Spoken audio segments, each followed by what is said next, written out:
ओम नमः शिवाय, जय सिया राम, हर हर महादेव।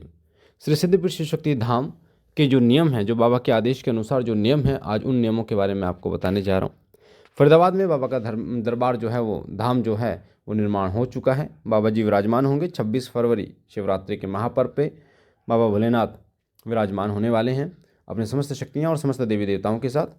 और उसमें अगर आप दरबार आना चाहते हैं तो दरबार के कुछ नियम हैं, उन नियमों का पालन करके ही आप दरबार आएँ, अन्यथा आप ना आएँ।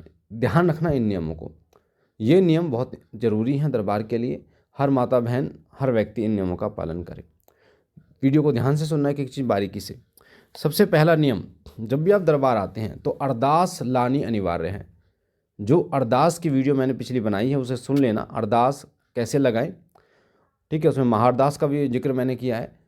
तो अरदास को दरबार में लाना अनिवार्य होता है अगर आप पहली बार आ रहे हो।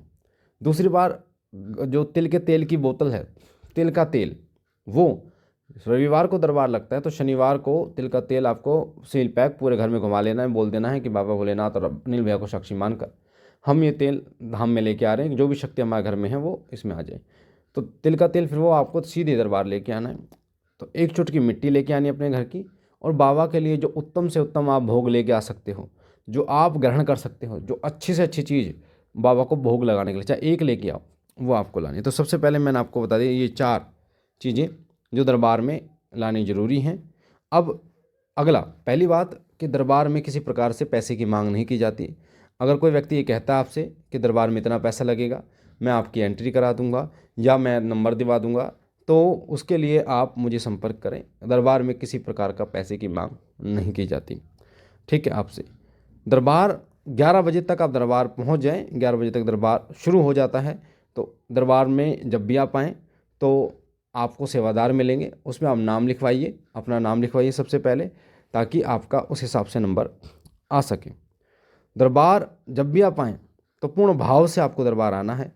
कई लोग ये सोच के दरबार जाते हैं कि हम भी देखते हैं, अजमाने के लिए जाते हैं, कुछ हो सकता है नहीं हो सकता है। तो जो लोग अजमाने के लिए जाते हैं, दरबार बाबा की कृपा उन्हें धाम से दूर करती चली जाती है, क्योंकि ये दरबार जो है श्री सिद्धपीठ शिव शक्ति धाम है, ये दरबार अजमाने वाला दरबार नहीं है। अगर आप इस सोच के साथ आ रहे हैं तो आपका कुछ नहीं हो सकता, ध्यान रखना इस बात को। अगर आप पूर्ण भाव के साथ आ रहे हैं कि बाबा के मंदिर में, बाबा के चरणों में हम जा रहे हैं अपनी परेशानी को लेके, तो 100% आपकी परेशानी का हल होगा। आप ठीक होंगे, पूर्ण रूप से ठीक होंगे, आपके काम बनेंगे और बाबा आप पर कृपा करेंगे। इस चीज़ का ध्यान रखिए। जब भी आप दरबार आए ना तो मर्यादा पूर्ण वस्त्र पहन कर आएँ बच्चा। मर्यादा पूर्ण वस्त्र, जैसे माता बहनें आती हैं जो वो सूट सलवार चुन्नी डाल के आए, ठीक है। तो पूर्ण मर्यादा पूर्ण वस्त्र पहन कर आएँ, इस चीज़ का विशेष रूप से ध्यान रखें। जब भी आप दरबार में बैठें तो अपने फ़ोन को साइलेंट जरूर कर दें। जब भी आप दरबार में प्रवेश करें तो फ़ोन को साइलेंट कर दें बच्चा, ताकि कोई भी व्यवधान दरबार में उत्पन्न ना हो और जो बच्चे अपनी सेवा कर रहे हैं वो समय से तरीके से कर पाएँ। दरबार में जब भी आप बैठते हैं तो व्यर्थ की बातों में अपना समय ना खराब करें। कई बच्चे मैंने देखे हैं दरबार में बैठे बैठे बातें करते जो रहते हैं, क्योंकि कहा जाता है कि नदी के पास या नदी के अंदर अगर आप जप करते हैं, पहाड़ों पे जप करते हैं, किसी सिद्धपीठ धाम पे जप करते हैं या मंदिर में जप करते हैं, तो उसका प्रभाव बहुत ज़्यादा होता है।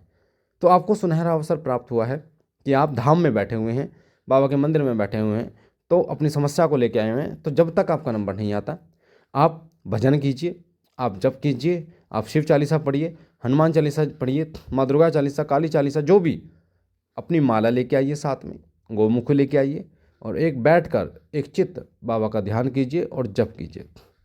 दरबार में जब भी आप आते हैं तो ये दरबार हम सबका है, आपका भी है, हमारा भी है। इसका रख रखाव, दरबार की सेवा हमारा परम कर्तव्य भी है और दायित्व भी है, और हमें जो मिला एक बहुत ही बड़ा अवसर भी है। तो दरबार की सेवा में, सफाई में बढ़ चढ़कर हिस्सा लीजिए, ताकि बाबा के चरणों की सेवा आप भी कर सकें, आपको भी मौका मिला है। जितने भी सेवादार दरबार में होते हैं उन सेवादारों से विनम्र व्यवहार कीजिए। ऐसा ना हो कि आप उनसे तेज़ आवाज़ में बात कर रहे हैं या फिर उल्टे सीधे बात कर रहे हैं। विनम्र रूप से बात कीजिए, प्यार से उनसे बात कीजिए, वो भी आपसे प्यार से ही, विनम्र रूप से ही बात करते हैं।